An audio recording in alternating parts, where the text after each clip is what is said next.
Salut tout le monde, j'espère que vous allez bien. Et ben aujourd'hui on se retrouve pour une vidéo sur les consoles mini. Alors pour ceux qui suivent ma chaîne, vous aviez vu que j'en ai acheté quelques-unes. Et depuis j'ai eu le temps de les tester, de certaines que j'ai hackées, etc. Et du coup j'ai envie de vous dire aujourd'hui quelles sont les consoles mini au final que je trouve intéressantes et pourquoi.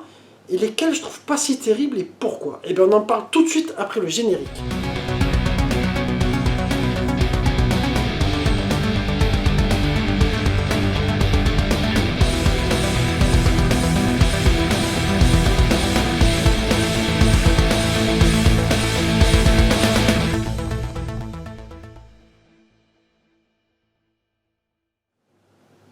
Alors avant de commencer, je vais juste vous parler d'une console mini que je sais qui est excellente mais que je n'ai pas encore et qui est dans ma wishlist. C'est la PC Engine. Alors ça j'ai entendu que du bon de cette console, surtout que les jeux maintenant PC Engine pour les trouver, vas-y comme c'est galère. Et le seul souci c'est que cette console là elle avait été distribuée uniquement par Amazon. Et elle était dans les prix entre 100 et 120 euros. Et moi je m'étais dit, bon bah de toute façon t'inquiète, elle fera comme les autres, à un moment donné elle va baisser. Et ben non, finalement tu les trouves rarement en dessous de 100 euros. Du coup bon, je pense que je la prendrai prochainement. Alors pour en revenir à mon sujet principal, on va commencer avec la NES Mini. Ben, forcément c'était un peu la première quand elle est sortie, ça nous a vachement séduit, tu vois. C'est une bonne petite machine on va dire quelque part. Après, c'est vrai que c'était aussi pour retrouver un peu. Il y avait des joueurs qui n'avaient plus de console. Moi, j'ai vu des gens qui avaient chez eux peut-être juste une PlayStation, etc. Et qui disaient ah putain, la Nintendo, je l'ai eu quand j'étais petit et tout ça. Ils l'ont reprise. Alors, moi, j'ai eu de la chance de l'acheter d'occasion. Elle avait été hackée. Alors, du coup, il y a pas mal de jeux. Mais je t'avoue que finalement, c'est pas une console sur laquelle je joue le plus. Mais ça, c'est par rapport à moi. C'est-à-dire que je suis pas très nostalgique des consoles 8 bits. Tu vois, j'ai joué pourtant à l'époque, mais c'est pas des consoles sur lesquelles je rekiffe jouer. Ça me fait plus cet effet-là, tu vois. Alors, bon, ça reste quand même une machine intéressante. Si t'es collectionneur, etc., t'aimes avoir l'objet. Bon, ça le fait, mais c'est pas forcément la console que j'ai te conseiller le plus. Bon, après, on reste. Je vais pas te dire oui, achète celle-là ou ne prends pas celle-là. Après, moi, je vous dis ce que j'en pense. Mais c'est mon avis, hein. Peut-être que vous allez kiffer autrement, quoi. Ensuite, on va parler de la Super Nintendo Mini. Alors celle-là, c'est celle que j'ai justement le plus attendue. Alors c'est vrai qu'au niveau de l'objet, pareil, comme la NES Mini, elle est super bien refaite, etc. Enfin, tout le monde la connaît maintenant. J'avais trouvé ce système aussi de cache qui était très sympathique, tu vois, pour les manettes. Ça, j'ai trouvé ça cool. Par contre, c'est vrai qu'ils auraient pu mettre des USB pour les manettes. Bon, après, c'est comme ça, ils ont recyclé leur truc de la Wii, là.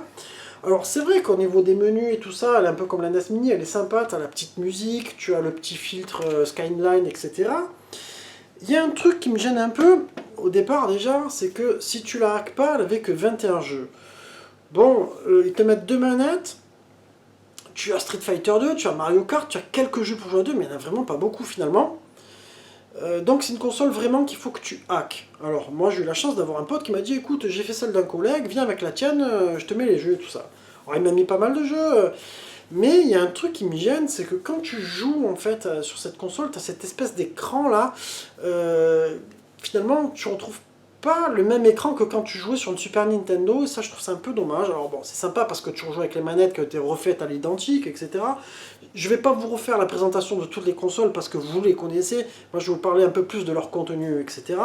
Alors c'est vrai que sinon dans l'ensemble c'est pas si mal, mais quand tu rebranches ta Super Nintendo, tu dis ah ouais quand même, enfin tu préfères jouer sur la Super Nintendo perso, hein, je sais pas ce que vous en pensez, vous me direz vous.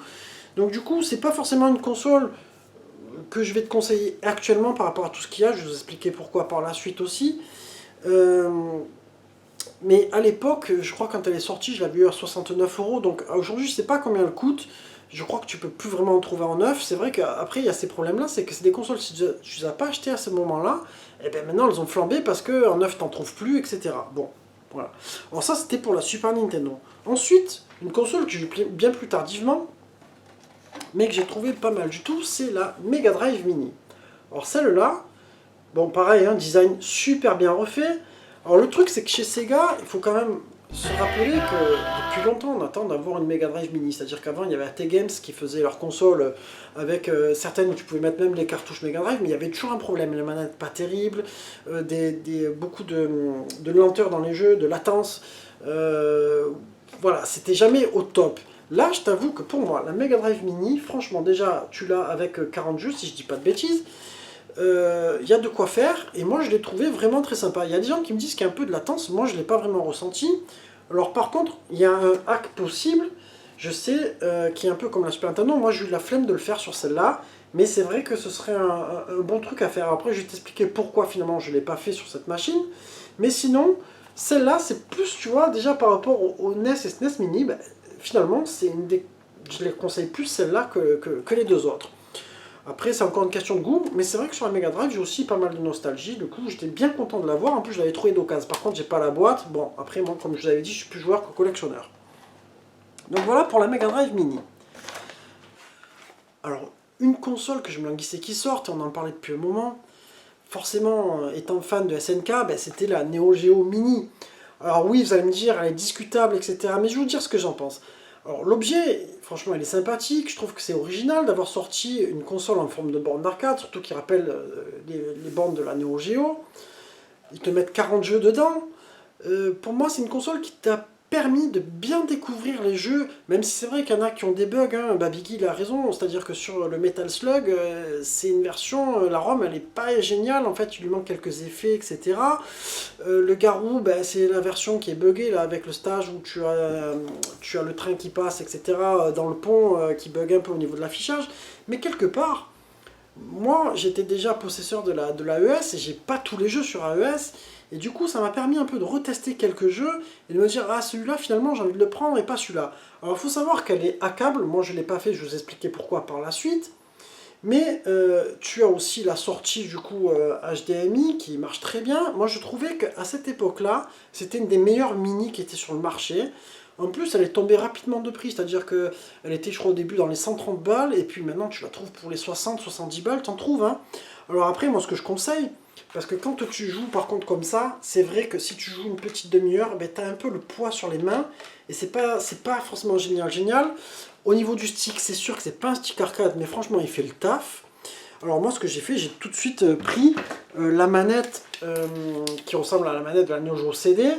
Et là, je t'avoue que c'est plus confortable aussi pour jouer à pas mal de jeux, tu vois. Après, c'est une question de goût. Mais pour moi, ça reste une bonne mini qui a fait le taf de te refaire découvrir pas mal de jeux cultes quand même. Tu trouves les Metal Slug, t'as les KOF, etc. T'en as 40 quand même. À l'époque, à ce moment-là, tu avais que la Mega Drive qui avait autant de jeux, hein. Ensuite, je vais passer sur la machine suivante. Alors là, je l'ai pas, je vais vous la mettre en image parce qu'elle est un peu lourde, etc. Enfin, j'ai la flemme de la déplacer, elle est un peu grosse pour la caméra. Et pourquoi justement j'ai pas hacké la Neo Geo Mini, c'est parce que derrière j'ai acheté l'Arcade Stick Pro. Alors pour ceux qui suivent ma chaîne, vous avez vu, j'avais fait un hack, etc. Alors l'Arcade Stick Pro, tu retrouves grosso modo les mêmes ROM à la base que sur la Neo Geo Mini, c'est-à-dire, bon, t'as pas forcément les mêmes jeux, mais genre le même type de ROM. C'est vrai qu'il y a des ROM un petit peu, voilà, un petit peu, tu retrouves le même Garou avec ce bug. Mais j'ai trouvé que ce truc-là est vraiment excellent dans le sens où avec le hack, tu peux mettre des jeux arcade, tu peux mettre des jeux, pas que des jeux Neo Geo, quoi. Tu as des jeux arcade, des jeux SNES, des jeux, comment ça s'appelle, Mega Drive. Tu peux mettre tous ces jeux-là. Et ça tourne plutôt très bien. Alors ça tourne jusqu'au CPS2, ça passe. C'est à partir du CPS3, ça commence à bugger, tu vois. C'est sûr que tu vas pas faire tourner de la Dreamcast, etc. Mais cette machine-là, tu vois, au final, je trouve que pour 159 euros, aujourd'hui tu as le Hilo Stick que tu peux installer dans le hack. Franchement, tu peux te retrouver, moi j'ai vu des mecs se retrouver avec 5000 jeux ou je sais plus combien. Alors moi je suis pas allé jusqu'au bout. Moi ce que je voulais c'était le full set Neo Geo. Et j'ai mis quelques jeux d'arcade comme tu vois le Alien vs Predator, le Punisher, etc. Et finalement je trouve cette machine vraiment excellente pour son prix. Parce que c'est un peu comme, je te dirais, ouais c'est vrai qu'après t'en as qui vont te dire c'est un Raspberry, t'en as pour moins cher, etc. Mais là, c'est un peu du plug and play, tu vois. Moi, je suis pas le mec qui aime forcément à chaque fois trifouiller, etc. Et puis le stick, tu peux le convertir et le mettre pour le PC. Au niveau du matos, moi je trouve que les boutons ça le fait. Le stick il n'est pas aussi bien qu'un stick AES. Mais franchement, j'ai été agréablement surpris de cette machine là. Et après, bon voilà, il y a un seul point pour moi qui est un peu négatif dans ce truc-là, c'est le poids de ce stick qui est un peu lourd, tu vois. Mais sinon, je trouve que les interfaces sont bien. Tu as aussi plusieurs réglages de skyline, ça c'est super sympa. Pour moi, il a été sur ce coup-là, SNK, ils ont fait un bon truc. Hein, je suis désolé de dire ça. Il y en a qui vont pas être du tout d'accord avec moi. Mais voilà, c'est mon avis. Après, il est clair que je préfère avoir les jeux AES originaux et jouer sur ma console AES quand je peux. Mais Metal Slug, malheureusement, aujourd'hui, c'est pas possible. Il y a des jeux comme Last Blade 2, maintenant, c'est 800 balles. Moi, c'est plus dans mes budgets. Donc, je suis quand même bien content de pouvoir jouer avec ça. Et pour finir, je vais vous parler d'une console que tout le monde a détesté et ce qui était complètement normal parce que c'était carrément une sacrée escroquerie cette console quand elle est sortie. C'est la PS1 Mini. Alors, la PS1 Mini, oui, ils sortent ça avec 20 jeux, dont des jeux que finalement, c'était pas la folie. C'est sûr, ils t'ont mis quand même des classiques, Final Fantasy VII, Metal Gear et tout ça. Sachant que la PS1, d'occasion, tu la trouves à 15 balles, et les jeux PS1, il y en a plein que tu peux trouver à 5, à 10 euros dans les caches, etc. Donc c'est vrai que quand ils te mettent ça à 99 balles, ça fait mal. Mais qu'est-ce qui s'est passé après? Elles sont tombées de prix, mais hallucinant, parce que ça fait un gros flop. Moi, je sais qu'il y avait mon pote David qui m'a dit, écoute, en ce moment, tu as une promo à 29 euros avec je sais plus quoi, il y avait un cadeau avec une figurine et tout ça. Et tu as même, à un moment donné, c'était à 9 euros chez Leclerc. Je dis, punaise. Et moi, je suis passé à côté. Hein, je l'ai acheté finalement, j'ai acheté en vide-grenier 20 euros. Je crois que c'était mon pote qui me l'avait vendu 20 euros, en fait, ou 30 euros, je sais plus, en boîte. Je vous avais dit, je le marquais sur une vidéo. Et donc, bon, moi, pourquoi finalement j'ai acheté cet objet? Parce que, avec le hack que tu as actuellement dessus, qui est le meilleur hack de toutes les consoles, parce qu'il ne touche pas le BIOS de la console, c'est-à-dire que tu lèves la clé USB, ta console c'est comme si elle n'a jamais été hackée, et surtout sur ce hack tu as le Auto Blim, donc qui te permet de jouer au jeu PS1, en plus tu peux mettre comment dire, tu peux mettre de l'import, etc. Mais c'est surtout qu'après tu as avec ce qui s'appelle le RetroArch, ou RetroArch, je sais pas comment on dit ça, qui te permet au final de mettre des jeux Mega Drive, Super Nintendo, PC Engine, et qui marchent très très bien. Alors après, c'est un petit peu technique sur le moment. Moi, j'ai du coup testé, j'ai mis des jeux Mega Drive et des jeux Super Nintendo, Super Famicom, etc. C'est pour ça que finalement, tout à l'heure, je vous ai dit, j'ai pas hacké celle-là. Ben parce que celle-là, tous les jeux que je voulais mettre sur la Mega Drive, j'ai pu les mettre sur celle-là sans problème. C'était carrément plus facile. Parce que le hack est vraiment ultra facile à faire. En fait, tout simplement, c'est un logiciel que tu mets sur ta clé. Et après, la clé, tu la mets dans le port de la console. Et quand tu l'allumes, elle boot sur ce truc-là. Et tu as tous tes jeux. Du coup, je trouve que ça fait peut-être une des meilleures mini. Moi, mon pote, il m'a dit qu'il a mis les jeux Neo Geo. Il a tout mis. Alors après, le truc, c'est que il y a un truc qui bloque un petit peu, quelque part. Alors moi, bien sûr, j'ai voulu faire le fou, j'ai mis la Nintendo 64 sur le RetroArch, et ça ralentit, il y a des bugs, etc. Mais le problème, c'est que la manette qui te file avec, c'est la manette sans les analogues. Et donc, il y a des jeux où forcément ça coince un petit peu à cause de ça, parce qu'il y a des jeux PS1 qui avaient besoin de l'analogue. Mais sinon, franchement, bon, maintenant, je sais pas, je crois que tu la trouves dans les 40 balles, etc. Ça reste une très bonne mini, pas chère. Qui marche très très bien. Moi je me suis régalé vraiment à bourrer de jeux, etc. Et je vous avais fait une vidéo là-dessus et je continue de les changer, de les mettre parce que c'est tellement facile. Alors après, voilà, c'est sûr que, comment dire, par rapport à l'ASP, par contre au niveau de l'interface, le RetroArch, c'est un petit peu plus technique. Et un peu moins direct, je te dirais. Alors que sur la SP, ce qu'il y a de bien, c'est que par contre l'interface, tu vois là, tu as tes jaquettes de jeu qui défilent avec le Hilo Stick, ça c'était le côté très pratique. Voilà, voilà, donc je vous ai parlé un petit peu de toutes ces consoles mini. J'espère que cette vidéo vous aura plu. C'était fait dans la spontanéité et de vous dire ce que j'en pense. Alors après, peut-être que vous n'allez pas du tout d'accord avec moi et vous allez me dire mais telle console est mieux, etc. etc.